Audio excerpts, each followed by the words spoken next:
I would call that kind of society communitarian more than collectivist. Talking with famous people. Somewhat challenging environment for an FI tool user to use, in the sense that with hierarchy based cultures like that, where you're talking about grandma's always right or something, then Yeah. then I guess FI is not any better than or worse than TI, because it's gonna run afoul of TI just as much as it's gonna run afoul of FI. So we probably would have had an equivalent experience, regardless of whether you're an ENFP or an ENFP, except you probably feel it more, the things that cause you that impact your feelings, you know. Yeah. So when you do encounter shit that makes you feel bad, how do you? Refresh. Yep. Definitely an extroverted intuitor.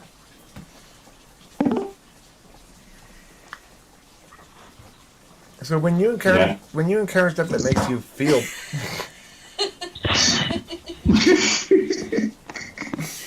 This is a story of Eric's life too. yeah. Sorry. That's okay. I mean, like last night, I made a video that I made the video 6 times without successfully recording it once. How did I manage to do that? I mean, it was epic. Like nothing like that had ever happened before. I hadn't gotten anywhere close to that level of futility. I'd probably fucked up 3 times before in a row, but 6 times in a row. And do the whole thing too. Yeah, it's not like I realized 5 minutes in, oh, I gotta stop and start it over again. Anyway, so what do you do when you feel bad? Like when somebody makes you feel bad, how do you use that to calculate things? When I feel bad about things, well, it depends on what I'm feeling bad about. Am I feeling about something that's like traumatic? Am I feeling about something from the past? Am I feeling Susie bad says about she doesn't something? like your hair. Your friend Susie came up to you and she said, Ernest, listen, you need to do something about your hair. I don't like it. I want it either shorter or longer, but not as it is. Oh man. Well, shit. When I was younger, I probably would have cut it off. Now,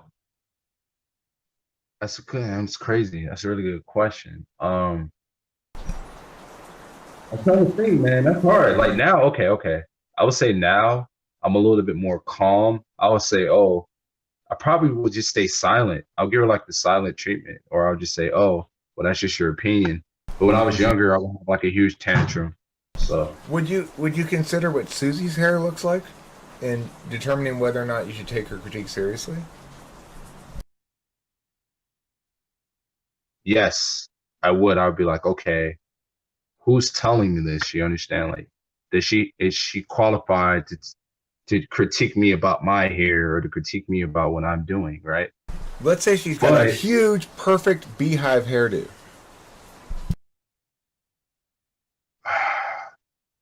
then I don't know. That's a really fuck. That's a hard one, man. Because there's been times where I've reacted very impulsively, just like, wait, like I would say something like, hey, I don't respect that that you said that. Like, what was the reason behind it, or I'll be passive Your hair is aggressive. giving me eye cancer. That's what the reason for it is, okay? Your hair looks so bad, my eyes are getting cancer, so I had to say something. Otherwise, I have to go get eye chemotherapy. Mm. What if she says that? What if Susie tells you that? Oh damn. Why are you friends with Susie anyway? She really seems like a bitch. Oh man, yeah, that's a really good question. Yeah, she's a little crazy. Because here's another thing, man. Here's another thing. Um, I'm getting better at it, but I just have like a lot of friends that I've hung out with for a while that are just there, and I always see potential. I always see the good in what someone can become, but I'm getting better at stopping that. Well, so, I mean, do you think you have a tendency to be taken advantage of in some regard? Or What's the getting at there? Yeah. Oh, absolutely, yeah, yeah. But I'm self-aware of it now. I wasn't at first, you know. I wonder if I'm not aware of it, or if I just don't feel like that's I'm at risk of that or something. Because I don't think like I am, but I could see how somebody else might think that I could be taken advantage of easily enough, or that I am taken advantage of sometimes. But I don't feel like I am because I never feel like out of control of the situation, I guess. I might be helping somebody more than somebody else thinks I ought to, but unless I feel as though I'm not in control of the situation, I don't feel like I'm being taken advantage of, I guess. I feel like it happens. It happens. It could be a back and forth emotion that I deal with. You know, there's some times where I become where it turns into like angst, and I'll say, you know what, I'm gonna write about this. I'm gonna write about it, or I'm gonna use this angst for a melody or a harmony. You know, so I'll let it wallow for a little bit, and then express it art wise. Or I'll just say, you know what, nah, that's not cool. But I'm definitely not gonna be an explosive doormat. You write a song called Susie Says My Hair Looks Bad. That's what you should do if Susie makes fun of your hair. But what you gonna do when Susie says your hair looks bad? You're like a country song. Yeah, we're talking about having to go drown your troubles because Susie said your hair looks bad. I mean that's my occasional experience with FI is that it does cause me to feel inspired to. It gives me a topic to write about that's real instead of just trying to come up with good lyrics. Like the last song I wrote the lyrics for was this last song I put up there called "What's the Big Problem," and those lyrics are completely unrelated to my own personal emotional experience at all. It's a story that's just completely fiction, but it's designed to ideally be to resonate with lots of people. So it's about some chick who lets some dude kind of manipulate her, and she lets him get away with all kinds of shit, and then, you know, at the end of the song, the narrator of the song, I guess, says, you know, she should leave him or something. So it's designed to be resonant in some regard to other people, but it's not born of any actual authentic emotion in me. It's just constructed in that regard. That doesn't make it bad, though, because that's an example of me using my NI properly. That song doesn't have very many lyrics. It's got a few lines that are appropriate length and match with the melodic identity of the song, and then it repeats a couple of lines at the end, and it's very NI, and so it works fine, and I like it, and I've gotten lots of positive feedback on the lyrics, and yet it's an example of getting to the same place from a different angle, right? Like you were saying in the text, that FI and TI can both. I mean, FI and TI users for in EDOMs can both get to the same place musically. You can get something that's authentically resonant by being sourced from there. I can get something that's authentically resonant by understanding what the elements of universal resonance are intellectually, but it's still not TI, you know? It's still not really TI. And the FI part that you're talking about, to me, that just seems to provide an impetus to do something and a subject to do it about. But it doesn't seem to provide for me ideas in and of itself. I mean, I don't know. Do you think that certain emotions have certain musical sounds that go with them, kind of? Yeah, like I was in my college dorm last year. When I was in my college dorm last year, my roommates were drinking outside. During that time, I went on like a alcohol sabbatical, where I said I'm not going to drink for a while because I know this. The more that I abstain from alcohol, the better my lyrics become. Anyhow, so the lyrics went like this. It goes like, how am I supposed to drink alcohol on a Monday when the Sundays is the gun day? Sorry, Arizona, if you got an orphan, take care of that orphan. No foster care for the young to play piano chords on this future shit. She be blonder and her eyes be pastel purple color, and she likes it so well. Like my fucking bearded hair. I know I'm bugging out, but I guess a lurker has to stare. Fuck a fucking glare as I skate off these stairs. Bust my fucking head open. Call the oxygen. He said, bye bye. I'm a mile globe too high for these low people that say he never could get it, right? For you,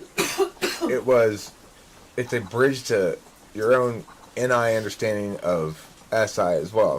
Because for any intuition dom, the SI and the NI are fairly equal in strength. It's just the SI is conscious. So it's like, you know from your own personal experience, you give an SI justification for knowing, right? Which is, I know from experience that my lyrics are better when I don't drink. That's an SI justification for knowing something. Just your experience, okay?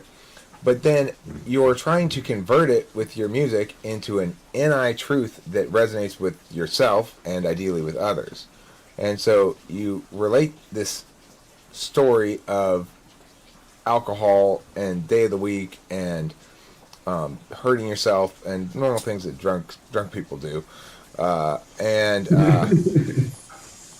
then that makes the emotion you're feeling of, I'm sure it's very broiling. It's like a mix of things, probably like, I like alcohol, but I don't like what it does to me, or I don't like this impact of it, or I won't pretend to understand fully how it is for an ENFP processing these things emotionally, but I'm sure it's quite mixed up together stuff, and and then, but because you're an intuition dom, you validate things really against truth, things outside of yourself, and your feelings are inside of yourself, but the story you're rendering outside of yourself so that you can validate it against truth. And truth is not necessarily communicable defensibility, that's TI. Truth is holistic resonance beyond defensibility. So it's interesting to hear you say your lyrics and the story of how you came to write them. What? That's kind of some weak weed. Well, okay, look, this is the thing, Kimberly. I had a choice, as I always do at this place, and they got pretty good deals. And I could have gotten the next shelf up for $60 for 7 grams, but this is 10 grams for $60, and I thought I'd try this shelf. It's a lower shelf. I normally go for the higher shelf. It's not worth it going for the connoisseur shelf, though, because I got that one time, and the VIP shit was better. So I tried this shelf. We got 10 grams of it for 60, which is a pretty good price. It's only $6 a gram. Do you smoke marijuana, Ernest? No. Do you smoke cigarettes? No, I do not smoke cigarettes either. Well, then, since you don't smoke cigarettes, then you don't really need to smoke weed. So that's fine. I can come on. Yeah, I can move on. Yeah. All right. Well, I'm sorry. So, you only really need to smoke marijuana if you smoke cigarettes, because marijuana protects your lungs from cigarettes. So, like, you just, like, basically sober all the time, or what? Yes, I've been sober for 2 months. Before that, I drink alcohol, but in terms of marijuana, yeah, I've been sober for 3.5 years. Why don't you smoke marijuana? Is it because you don't like it, or because you had to stop for some other reason, or what? You get drug tested for a job? No, man, it was the same thing with like Adderall. It's the anxiety effect that happened after it.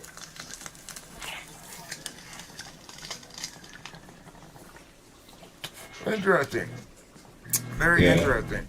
So, you seem to have avoided the drug addict correlation that often goes along with being an extroverted intuitor. Yep. I think if you can stay away from it until you're old enough, you'll you'll avoid it probably. Well, interestingly enough, everyone's got their fix. You know what I mean? Yep. Are you a compulsive gambler? No, I would say my addictions lie more biologically, like pornography. Um, You like to slay the puss? yeah, man. Well, that's certainly Yeah. something that people can make an indulgence. It's not one that I've ever had as my like indulgence. If you asked me from age 14 through right today, sex or drugs, Eric, every single fucking time, except unless I was like super horny or something, I would go, drugs, of course.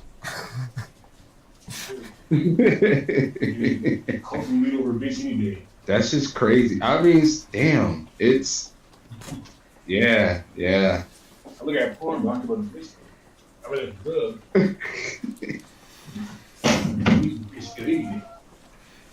The total amount of time I spend looking porn is very, very small amount of time total. And it's always by accident. Almost always. It's like I'll see something.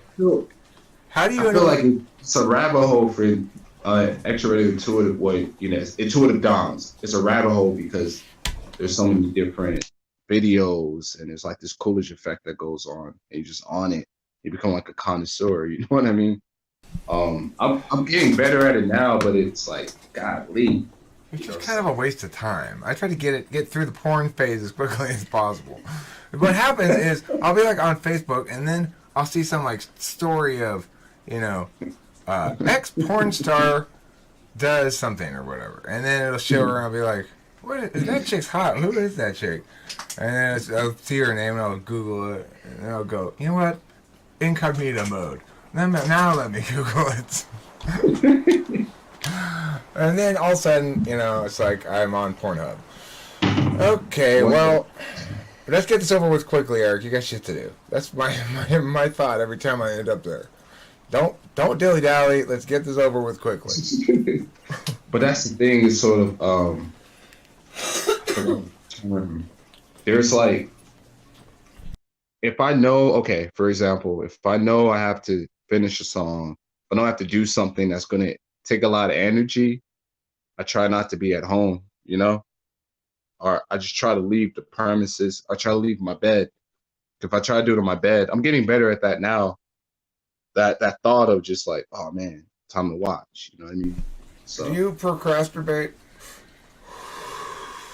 I used to, man. I used to. Well, and you should that probably doesn't watch my help. video on procrastination, by the way.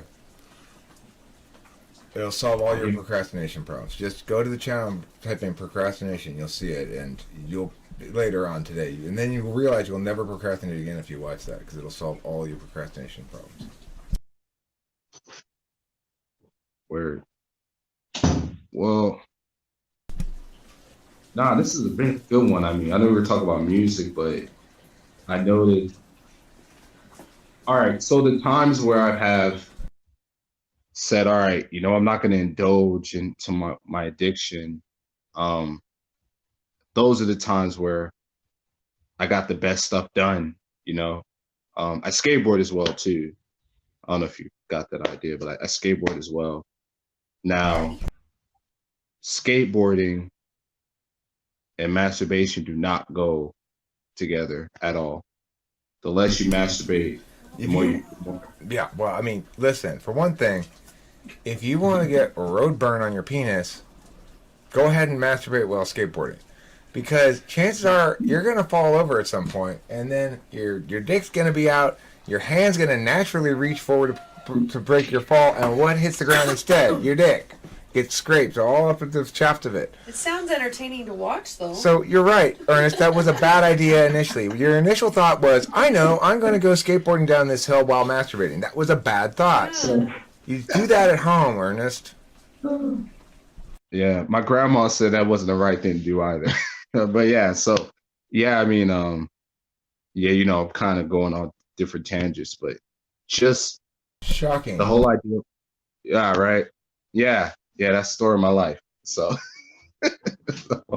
So just skating and trying to up my potential. That's another thing. So I am aware, I fucking pretty healthy, man. I go to the gym. Like I'm aware of what I need to do to up my game. But am I consistent at it? I mean, shit, I don't do too bad. It could be worse. It used to be worse, Why don't you initiate a new variant of skateboarding that's done underwater? Get good at it first, then introduce it. You'll have an advantage over everybody else. Yeah, that's a good point. I mean, well, I'll tell you the problem that I do have with the skateboard community is it's all about how, like, if you're a great skater, like, you're just revered, even if you hang out with great skaters, I mean, generally that doesn't happen. Like, great skaters hang out with great skaters. Great skaters don't hang out with weak, subpar skaters.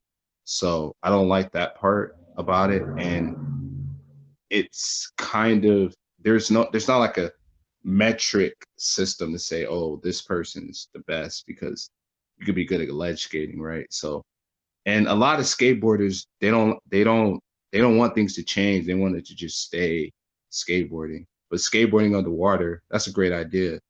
I think if any new idea in skateboarding is a great idea, because most skaters are just thinking about, I got to get this trick, or I got to jump down these stairs. Well, I mean, so it's big advantage. First, number one advantage of skating underwater: much less dangerous. Well, I mean, once you on the fall, when you fall underwater, I mean, it's hard to even stay on the board to begin with because you start to float off of it, But that's where the skill comes in. That's what you got to master. I see. I mean, hey, I'll look into it, man. I'll look into it. Good. Contact all the big skating industry people and let them know it's happening. So, the hierarchy thing you were talking about, like growing up in a hierarchy type of, I won't say society, but tradition. Like, yeah, growing up in a family that's highly traditional, highly conservative, you were saying that doesn't work for intuitive doms. Well, I mean, we want, I think, ideally to be free to fail and praised for trying. And praised for our successes and have our failures ignored and be allowed to just sort of reshape the narrative all the time. And to the extent our family allows that, we grow up feeling extra happy and entitled.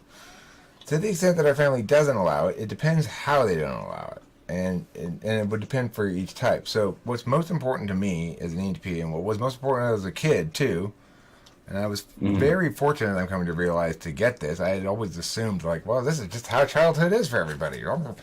Anyway, it was that I be treated fairly, that I be given the opportunity to make my case, and that if I were right and made good points, that they would go with me and what I said, or at least acknowledge that. And that if it were arbitrary, it was like my parents would make a distinction. Sometimes they'd be arbitrary, but they'd admit they were being arbitrary. Say, okay, well, in this instance, I don't have a good reason, but I'm just being arbitrary, and I'm sorry about that, but what we got to do here, I don't know. I don't know what to tell you, Eric, because I'm tired of arguing with you.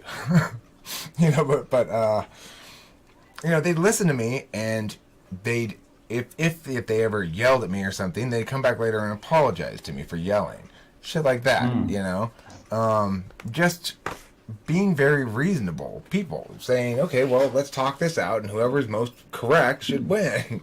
Well, that's how it is in life. That's how it should be in life, in my opinion. That's because I was raised like that, and it was perfectly matched with my nature.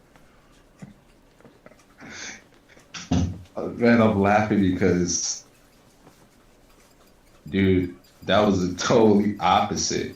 Like, You know, and damn. Well, so do you feel like that played a good role in like how confident you are as intuitive dom? Because I feel like a lot of intuitive doms aren't confident, and the ones that are confident, god damn, can't stop them. They're trailblazers, you know. I think it played a role in me being an 8 Enneagram. Because here's the thing. I think that Enneagram 8, the 891 section of Enneagram, which says how you respond to anger, that's going to be largely defined by your relationship in childhood to justice, such that if you experience justice at home, as I did, and injustice out in the world, as I also did, I got bullied some, not a ton of injustice, but enough to qualify, then you're going to be an 8. Or vice versa. If you got justice out in the world, but so like you happen to win the genetic lottery and be INFJ and everybody loves you or whatever at school and you're the most popular kid and whatever, then you got justice out in the world, but your parents are actually mean to you and shitty. You got injustice at home. You'll also be an 8. But if you get injustice both places, you'll be either a 1 or a 9. I'm not sure about that. Probably a 1 if you get injustice both. No, I guess maybe if you get justice both places, you're a 1. And if you get injustice both places, you're a 9. That would make sense because there's no point in fighting if you get injustice both places. And there's no point in fighting if you get justice both places because you just are like, okay, you're unjust and that's not okay. That's a 1. Damn. That's pretty interesting. That's a really interesting way of putting it.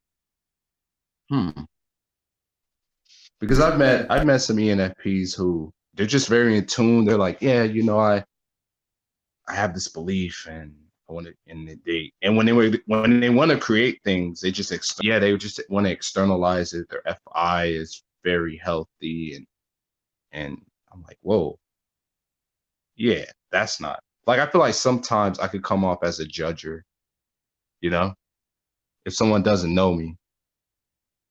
But you have a misconception of judgers as well. Because look, just judgers aren't more judgy than perceivers. Judgers are just they are outcome rather than process oriented.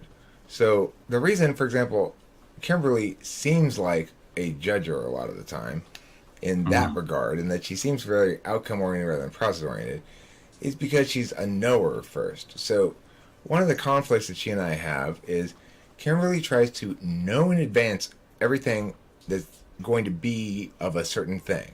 If I say, let's go for a walk, she wants to know in advance what that's going to be. Like, what it's going to entail. Well, and how will she know in advance? Well, what did we do the last 3 times we went on a walk? We walked around this block here and blah, blah, blah. And she will, in her, probably, an example like that, she won't say anything to me, but she's just thinking in her own mind, we're going down the same way we went before. If we've only gone on a walk once before, she'll assume we're going on the same walk we went on before. And just sort of know that in advance. When things deviate from her knowledge, then she kicks into her interface mode, which says, okay, this is one of those many things in life that I can't know very much about. I just know a little bit now, and I have to interface to know more. I have to be responsive to things in the moment in kind of a turn-based way. That's FE for her, is her tool function. So basically what I'm getting at is there's this, I don't even remember where I started from this, so I have no idea where I'm going with it actually, but the point is that the knowing thing is a point of conflict between me and Kimberly, because when I'm saying things also, she wants to know where I'm going in that little block of words, like these 3 sentences. I'll begin a sentence 1. She wants to know what that complete block of 3 sentences before I say it. So she's always trying to complete my sentences before I say them, and she's always wrong. She's always wrong because I'm an NEDOM, which means as a habit and as a reflex, I try not to repeat myself, and I try not to say the same thing again. If I started the last sentence with every time Bob and finished it with goes to the farm, you can be sure this sentence is not going to say something similar than that one. It's going to say every time Bob muses upon his existence, then whatever. And so Kimber's going to think, for example, this starts fights. If we had a fight about something the other day, like a flashlight, and I said, you know what flashlights are for? They're for lighting things up. And she's like, no, they're for hitting people over the head. And then I say, you know what flashlights are for? This time I'm going to say something clever, like starting fights between you and me. But she's going to assume I'm going to start the same fight again instead of having adjusted from it.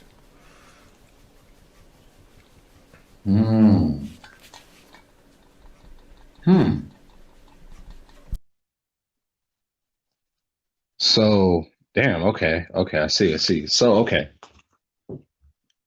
Honestly, when I meet a know-it-all, I think I like, oh, that person's a judger. So that kind of changed my, yeah, I mean, because that whole idea of wanting everything to be structured, and I have to know what's on the outside. I have to know that my outside is in my eternal locus of control. So I'm like, oh, that person's a judger. So damn, that beats me. Well, the thing is that now I remember where it started from, is the perceiver judges thing. So you might be judgy, but the thing about being a perceiver is, if you are a perceiver, then you are somebody who is consistent with what you talked about, your approach to music. That you don't want it to be planned fully. You need some improvisational quality to it. In other words, you need it to be constructive. When you're cooking, if we were talking about cooking, the other kind of way of doing things is like baking a cake, where the more precisely you follow the recipe, the better the cake comes out. And we want to do the kind of cooking that's like a stir fry, where you have access to shit tons of ingredients right here, and you go, what do I feel like tossing in a stir fry today? Well, I don't know, a little bit of eggplant, and what's this? Oh, Chinese bok choy. Okay, I'm gonna put some of that in there. That's how we prefer to cook. And when you do cook like that, the baker who bakes the cake is gonna get maybe a perfect great cake every single time, and that's wonderful. Whereas our kind of chef is going to get, sometimes we're going to serve stir fry that is just stunningly good. Like, who came up with this weird dish? But it's so good. Oh my god! And a lot of times it's going to be, you know what, this is pretty good. And a lot of times it's going to be, oh my god, why did you put chocolate syrup on the salmon again? I don't understand this. This is a bad idea. So, you know, that makes our lives both a little more difficult in some sense, but it also makes it easier because we're probably going to produce a lot more shit. And for a lot of people, the big challenge is doing anything. There's so many people that get stuck in paralysis analysis. You know, they don't put out anything. So why is it such a big deal to have to follow?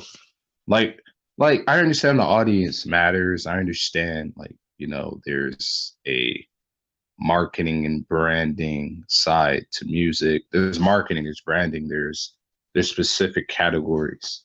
Now, there might be people that say, oh, I don't follow genres, but there are specific genres that people look for. You know, jazz and R&B, they have similar elements, but they're different in the way they're constructed. And then you have different rhythms and blues. You have 60s R&B is way different than 90s R&B, technically, and even harmony-wise. Talking with famous people.